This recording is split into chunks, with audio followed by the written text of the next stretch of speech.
What are some of the types of trainings that you have to do for journalism to try to get started? Typically, like the bare minimum you need to get into a newspaper, it's going to be a bachelor's in English or in journalism. Um, and even that may not be necessary depending on what field you're going into now. So you might go into something like Hello, RTPF, Broncos. It is time to clear the hallways. Right. You which should is be in the classroom for tutorials. At practice, outside waiting on your ride, or headed home. so I'll unplug this actually. So we can go ahead and continue.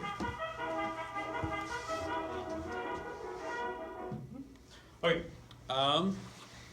Yeah, so usually it's going to be like a bachelor's degree. It's going to be your bare minimum.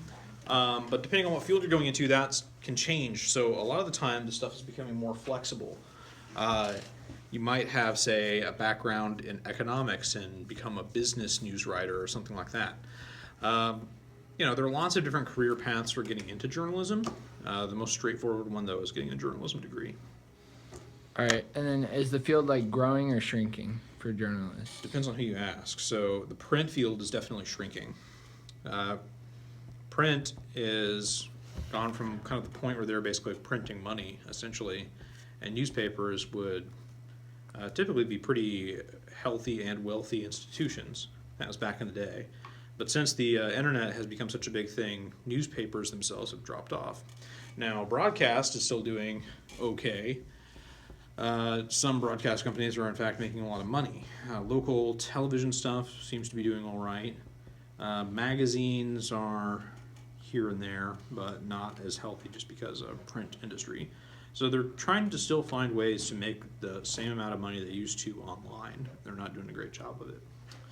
So, I would say generally it's going to be harder to find a job than it was even 5-10 years ago. All right, and then is the industry heavily regulated by by a board or some type of ruling? A lot of it is self-regulation. So if there are big ethical concerns that like a newspaper is making, you can be guaranteed one of their competitors is going to jump on them for it right away. It's largely a self-regulated thing when it comes to a lot of professional standards. There are different regulations at the federal level for things like equal speech and stuff like that when it comes to political campaigns, but those are not the kind of things that affect them year-round. It's on a case-by-case basis. All right. What are some of the unique things about being a journalist?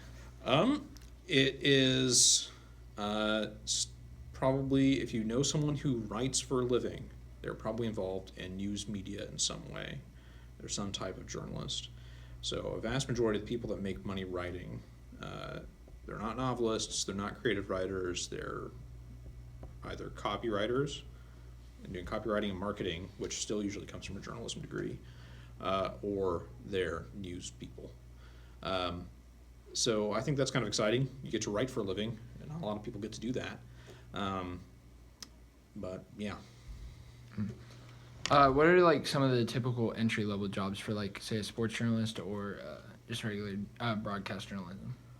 For broadcast journalism, even if you want to go and specialize and do like sports broadcast stuff, you probably have to do a lot of stand-ups, do a lot of editing, and kind of do some of the grunt level local news work. For newspapers, it's kind of the same thing. You end up being like a beat reporter maybe, so you cover either the crime beat, law beat, something like that. And you start off real low, and then you just try and specialize over the years. So constantly looking for opportunities to write more about the subject you want to focus on, and look for jobs in that area. But most of them are going to be like just low-paying, just basic broadcast, basic reporter type jobs, and then you'll eventually specialize. So someone that I know that just got into sports writing, they cover lots of high school sports in North Texas. And they're almost exclusively covering high school up around areas like Sherman and stuff like that. Lots of little communities around there. You can be guaranteed people read his stuff, but it's just not the big times yet. So, I don't know, you kind of have to like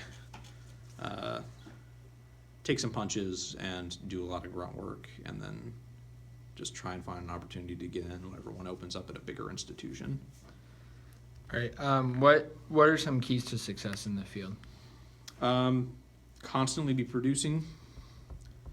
So even when you're not on the clock, you have to be producing. You have to be able to pitch stuff, be on top of the news that's going on, be very well versed in current events, so that if there's something nationally that you could turn into a local story, you always need to be aware of that. You need to be generally pretty outgoing, self-starting. It's unlike a lot of other jobs in that it doesn't have really solid hours. It's not a 9-to-5 job. It's all over the place. You have to be willing to kind of work whenever stuff's happening, as it happens. So you have to be more self-motivated than a lot of other careers. You're not going to have a boss just breathing down your neck every step of the way. You have to be kind of a self-starter. All right, and then what is the most important thing for somebody should do to get into the field? Just start like doing low-level jobs, or? Yeah, so do low-level jobs.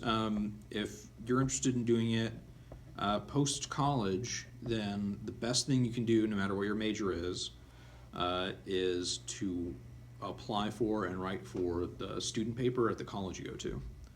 Because when you leave college, that's one of the first things they're going to ask is, what is your prior experience at a student publication? And it gets you clips. So like a lot of designers and stuff, you kind of live and die by your portfolio. So you need to be able to show them, here's what I've written before, so that you can do it. They know you can write like a solid lead and do the very fundamentals. So the most important thing you can do is work for a student publication in the short term, and then start collecting samples of your own writing to give to people to apply to other jobs. What are some negatives to the job? So as I mentioned earlier, really unsteady hours. You could be working on the weekends, late at night.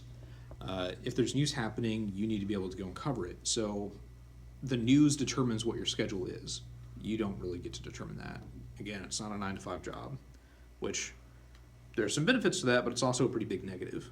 Also, if you want to spend like more than a decade plus in a job like this and move up consistently, you need to be willing to move around a lot.